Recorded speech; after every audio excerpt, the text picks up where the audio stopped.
For today's video, pag-uusapan natin itong apat na loan app na legit naman sila pero sobrang moody nila.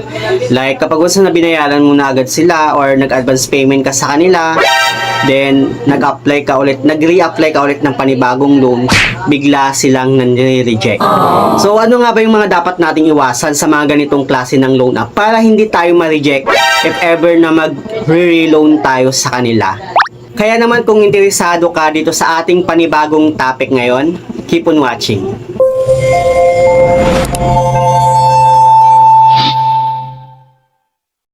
Hello guys, it's Ciel Mariano and welcome back to my YouTube channel. At kung hindi ka pa nakapag-subscribe sa aking channel, please subscribe dahil palagi ako nag-share ng mga experience ko at nag-review ng mga OLA or online lending platform kung legit ba o hindi dito sa ating channel. Pag-uusapan nga natin itong apat na loan app na legit naman sana sila, yun nga lang sobrang moody nila kapag once na binayaran natin sila, bigla na lang silang nani-reject.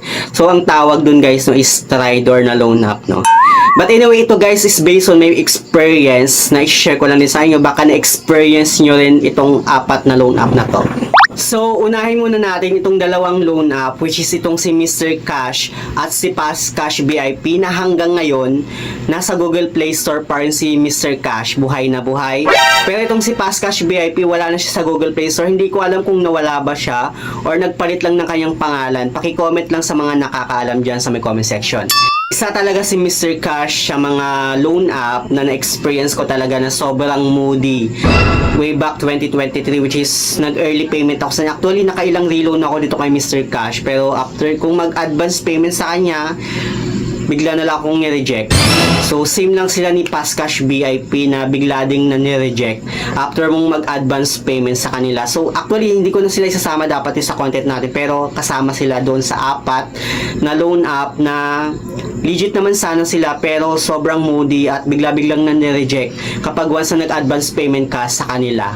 Pero since matagal na akong walang update dito kay Mr. Cash at kay Fast Cash VIP since 2023 or early 2024, wala na akong loan app sa kanila na naka-install na sila sa akin. So wala na akong update about dito kay Mr. Cash at kay Fast Cash VIP kung nagbago nga ba itong dalawang loan app na to. So hindi ko na sila isasama dito pero kasama po sila dun sa apat na moody talaga.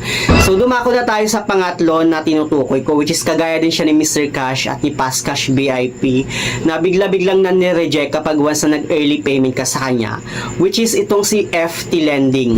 For me, based on my personal experience, so far, okay naman sana itong si FT Lending.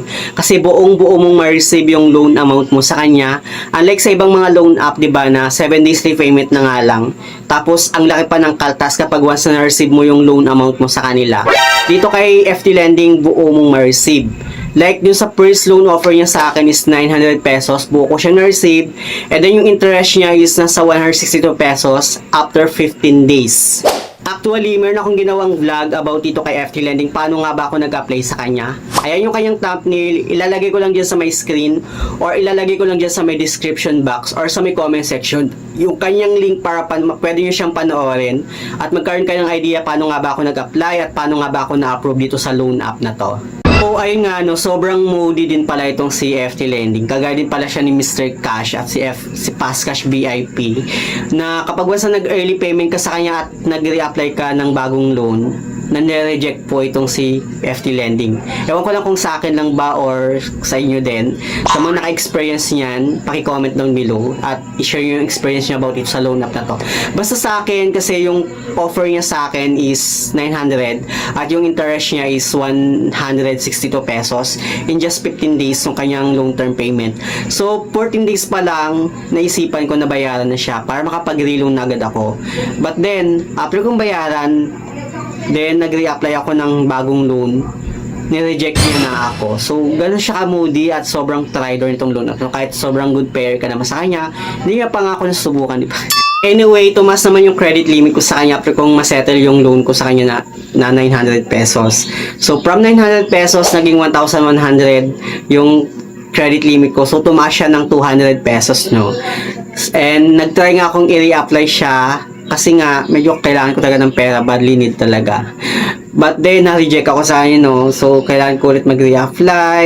Ito ipapakita ko yung screen screenshot ng mga reject ko kasi ilang beses ko ulit siyang ni-reapply pero panay reject na at hindi na talaga ako ma-approve sa kanya. May mga nakapagsabi na try ko daw mag-reapply after 6 months kasi ganoon yung ginawa nila after 6 months na approve na daw sila. So alam naman maghihintay pa ako ng 6 months, 'di ba? And guys, no, si FT Lending okay siya kasi buo mong ma-receive yung loan amount mo sa kanya pero malaki po yung kanyang interest. Lalo na kapag once na malaki na yung offer niya sa'yo, sobrang laki na kanyang interest. So dumako naman tayo dito sa pang-apat na mode din, kagaya ni FT Lending at ni Mr. Cash at Fast Cash VIP, which is itong si Mega Peso. So iba naman yung nangyari dito kay Mega Peso, no, nag-fully payment ako sa kanya kasi meron kasi nakalagay sa kanyang dashboard na kapag once na pinuhuli payment ko daw yung current na loan ko, magkakaroon ako ng offer na 8,000. So, ang offer ko talaga sa kanya is 4,000 lang. Actually, nung first loan offer niya sa akin is 2,000 at buo kong na-receive yung loan amount ko sa kanya. At isa sa mga nagustuhan ko dito kay Mega Peso is buo mong ma-receive yung loan amount mo sa kanya at after 15 days, yung babayaran mo lang sa kanya is 1,950 plus something. And then, yung interest nun, sobrang laki lang ng interest niya, no? Pero, ang kagandahan naman is, yung interest niya is mahati siya in just 2 months. Actually, meron akong ginawang video about dito kay Mega Peso. Ayan yung kanyang thumbnail, bali dalawa yan guys. Itong isa is first loan offer niya sa akin. At itong isa naman is yung update ko sa kanya. So, if ever na gusto niyo siyang panoorin, itong dalawang ito, ilalagay ko lang dyan sa may description box or sa may comment section yung link para madiretso kayo dun sa kanyang video.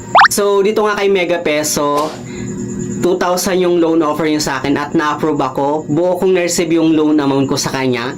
And pagdating naman sa kanyang loan term, medyo weird yung kanyang loan term payment guys, no?